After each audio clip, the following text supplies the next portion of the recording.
అర్థమయ్యేటట్టు రాసుకున్నాను చూడండి.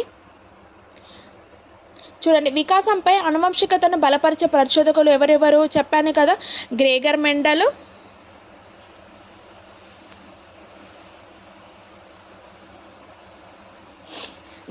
మెండలు, ఫ్రాన్సిస్ గాల్టన్, గోడార్డ్, ఫ్రీమన్ వీళ్ళందరూ ఎవరు ఆనువంశికతకు చెందిన బలపరిచే పరిశోధకులు. దీంట్లో ఉన్నవారు చూడండి, మీకు అర్థమయ్యేటట్టు ఇక్కడ గోడా ఆపి వీగా కేఫ్రీ షార్ట్కట్. గోడా ఆపి వీగా కేఫ్రీ అనేది షార్ట్కట్ కోడ్. గోడా ఆపి వీగా కేఫ్రీ వీళ్ళందరూ వికాసంపై ఆనువంశికతకు బలపరిచే పరిశోధకులు, శాస్త్రవేత్తలు.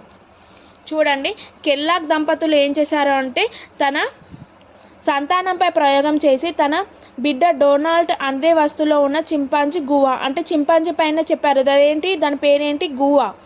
నెక్స్ట్ సర్ ఫ్రాన్సిస్ గాల్టన్, ఈయన బ్రిటన్కి చెందిన ఆనువంశికవాది. ఈయన ధనిక పేద కుటుంబాల వంశవృక్షంపై ఇంగ్లాండ్లోని రాజవంశీయుల కుటుంబం 997 పేద కుటుంబం నుంచి 997 పరిశీలించగా రాజవంశంలోని 535 మంది అమిత తెలివి గలవారు, పేద కేవలం 5 ప్రతిభావంతులు అని ఇట్లా గుర్తించారన్నమాట. ఈ విధంగా పరిశోధన చేశారు. డగ్డేల్ వచ్చేసి ఈయన రాష్ట్ర పోలీస్ కమిషనర్ ఎక్కడ? న్యూయార్క్లో. ఈయన వచ్చేసి ఒక హెరిటరీ జీనియస్ గ్రంథంని కనుక్కున్నారు.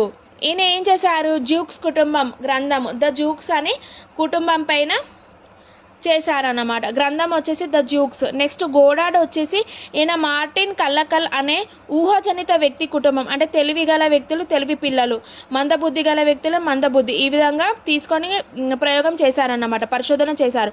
Next Pearson